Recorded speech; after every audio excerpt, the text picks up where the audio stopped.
రామస్య మహిషీ ప్రియా కనకవర్ణాంగి కనక బంగారు వర్ణమైనటువంటి ఆమె రామస్య మహిషి రాముని యొక్క పట్టపురాణి ఈమె రామునకు ప్రియురాలు ఈమె ప్రణష్టాపి అంత అదృశ్యమైనా కానీ రాముని యొక్క మనస్సునందు మాత్రం అదృశ్యం కాలేదు. రాముని యొక్క మనస్సునందు మాత్రం అదృశ్యం కాలేదు. అందుకనే రాముడు అక్కడ కూర్చొని సీతా సీత అని అంటుంటాడు. ఎన్నిసార్లు ఏడ్చాడు రాముడు. రాముడు ఏడ్చినప్పుడల్లా లక్ష్మణుడు ఓదారుస్తూ ఉంటాడు. ఒకసారి రాముడు బాణాలు వారే నేను ఎక్కి పెట్టేసేస్తాను, బ్రహ్మాస్త్రం ప్రయోగించేసి మొత్తం ఎవడు కాదేశాడు చంపేసేస్తాను అని అంటాడు. అప్పుడు లక్ష్మణుడు ఓదారుస్తాడు, అన్నయ్య నువ్వు ధర్మజ్ఞుడు ఇవన్నీ చేస్తుంటావు, ఇట్లా చేస్తే ఎట్లా, ఇదంతా నువ్వు ఒక్కడి కోసం అందరినీ ఇన్ని సర్వజీవరాశి సరే అట్లయితే ఆగుతానంటే అట్లా అంటే దాని అర్థం ఏంటనమాట, సీత పట్ల అంతటి ప్రేమ కలిగినటువంటి వాడు అనమాట. సీత అపహరణ తర్వాత రాముడికి తోడుగా ఉండి అంత గొప్పగా ఉన్న లక్ష్మణుడు ఒక్కడే. అందుకే రామాయణంలో దానిలో అరణ్యకాండ కానీ చదువుతుంటే మనకు ఆశ్చర్యం ఇస్తుంది. లక్ష్మణుడి యొక్క గొప్పతనం ఏంటో అర్థమవుతుంది. అక్కడ లక్ష్మణుడే లేకపోతే రాముడు లేడు. రాముడు అంటాడు లక్ష్మణుడిని, లక్ష్మణ నువ్వు వెళ్ళిపోరా, అయోధ్యకి వెళ్ళి రాజ్యం పరిపాలించుకొని నేను ఇక్కడ ఏదో కాయగొరకు ఇంటి కూర్చొని చచ్చిపోతాను తెలియదని అంటాడు.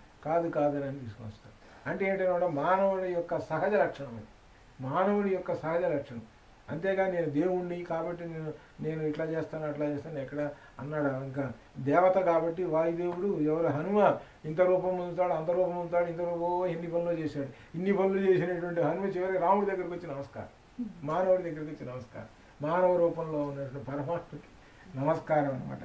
అట్లా ఇయం కనక వర్ణాంగి రామస్య మహిషీ ప్రియ ప్రణష్టా విసతీయాస్య మనసు నా ప్రణశ్యతి, మనస్సు నుండి మాత్రం నశించలేదు, అంటే అదృశ్యం కాలేదు, అలానే ఉన్నది. అట్లనే 51 అస్యాదేవ్యా యథారూపమంగ ప్రత్యంగ సౌష్ఠవం రామస్య చ యథారూపం రాముని యొక్క ఆకారం ఎలా ఉంది, ఈమె కూడా అట్లనే ఉన్నదండి అని చెబుతున్నాడు దీనిలో అనమాట. ప్రత్యంగ సౌందర్యం అంతా అమ్మవారి యొక్క మొట్టమొదటి 50 నామాలు ఉన్నాయే ఏమిటి సాకార రూపంలో అవన్నీ దీనిలోకి వచ్చేస్తాయి. అస్యాదేవ్యా యథారూపం అంగ ప్రత్యంగ సౌష్ఠవం అంతా అలా ఉన్నది, ఆ రాముడి మాదిరిగానే ఉన్నది.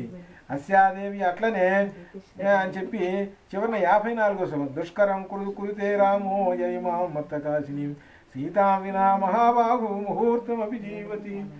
సీత వియోగం అయినా కానీ రాముడు ఇంత కష్టపడి జీవిస్తున్నాడంటే రాముడికి నమస్కారము అని చెప్పి చివరికి ప్రతి చోట ఎన్నిసార్లు మీరు సుందరకాండలో హనుమ రాముడి దగ్గరికి వెళ్ళాడో మీరు గుర్తుపెట్టుకోవాలి. చాలామంది కృతజ్ఞత అనేది మర్చిపోతారు. ఒకసారి చూసాను వెంకటేశ్వర ఆలయంలో ఒక సుమారు 60 మంది ఆడపిల్లలు కూర్చున్నారు. ఇంటో అబ్బాయి ఎంతమంది వాళ్ళు కదా అని అనుకున్నాను అనమాట.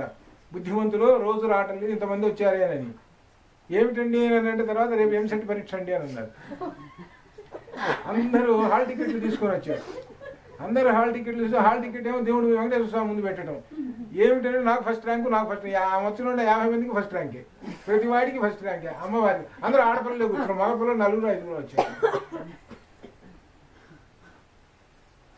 ఫస్ట్ ర్యాంక్ ఏదో ఒకటి వచ్చింది, అయిపోయింది. ఇంతే సంగతులు, ఇంతే సంగతులు అయిపోయింది. చేరారు, ఉద్యోగం వచ్చింది, అంతా అయిపోయింది శుభ్రంగా. ఇంకా వెంకటేశ్వర స్వామి లేడు, ఇంకేం అయిపోయింది, ఇంకా అయిపోయింది అనమాట. అంటే ఏమిటనమాట, అందుకని అమ్మవారి నామాల్లో కృతజ్ఞ అని ఉన్నది చూసారా. అందుకని అమ్మవారి నామాలు చదివేటప్పుడు గుర్తుపెట్టుకోండి. సహస్రనామాలు లలిత సహస్రనామాలు ఎందుకు చదవమని చెప్పి కృతజ్ఞ దగ్గరికి అది మర్చిపోవాకండి. నేను ఇప్పుడు కృతజ్ఞత ఎవరికి చెబుతున్నాడు, రాముడికి చెబుతున్నాడు. అమ్మవారిని దర్శించాను కృతజ్ఞత చెబుతున్నాడు. చూసుకోండి. ఏవం సీత తదా దృష్ట్వా హృష్ట పవన సంభవ జగామ మనసా రామం ప్రశంసితం ప్రభుం. ప్రశంస కీర్తించాడు. అయ్యా రామా, నీకు నేను స్తుతిస్తున్నాను నాయన, అమ్మవారి దర్శన భాగ్యమైంది. అందువనే ఇటువంటి సందర్భంలో నమోస్తు రామాయ సలక్ష్మణాయ దేవ్యైచ దర్శి జనకాన్. ముందు అయ్యవారికి నమస్కారం చేయాలి, తర్వాత అమ్మవారికి చేస్తే చాలు అని అనమాట. అందువల్ల ఏవం సీతాం తదా దృష్ట్వా హృష్ట పవన సంభవ జగామ మనసా రామం ప్రశంస తం ప్రభు. ఇదంతా రాముని యొక్క మహత్యము. రాముడు నడుపుతున్నాడు. నేను నిమిత్త మాత్రం భవే సవ్యసాచిన్ అని అక్కడ భగవద్గీతలో చెప్పాడు. అట్లనే ఇక్కడ కూడా హనుమ నిమిత్త మాత్రం భవ సవ్యసాచిన్ అని ఇక్కడ హనుమ కృతజ్ఞతగా చెప్పి ఈరోజు సిద్ధి సర్గ అంటారు 15వ సర్గని. అంటే అమ్మవారిని దర్శించటం అనమాట. ఇక్కడ సిద్ధి పొందటం అంటే ఇదే అనమాట. యోగ శాస్త్రం ప్రకారంగా సహస్రార చక్రం దగ్గరకు వచ్చి హనుమ దర్శించడం యోగ శాస్త్రం ప్రకారంగా. కనుక ఈ రోజున ఇద్దరితోటి మనం చూసుకొని రేపు మిగిలిన కార్యక్రమాన్ని తృతీయ దివసం రోజున మిగిలిన కార్యక్రమం ముఖ్యంగా త్రిజటా స్వప్నం ఆ తర్వాత కార్యక్రమాలు మనం చూద్దాము. కాబట్టి మంగళం మనం పాడుదాం. ఏమిటనమాట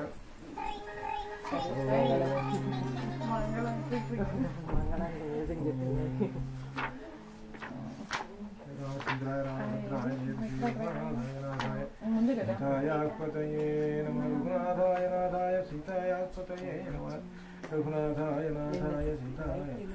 మంగళం మంగళం మంగళం కోసలేంద్రాయ మహనీయ గుణాత్మనే చక్రవర్తి తనూజాయ సార్వభౌమాయ మంగళం మంగళం కోసలేంద్రాయ మహనీయ గుణాత్మనే చక్రవర్తి తనూజాయ సార్వభౌమాయ మంగళం మంగళం.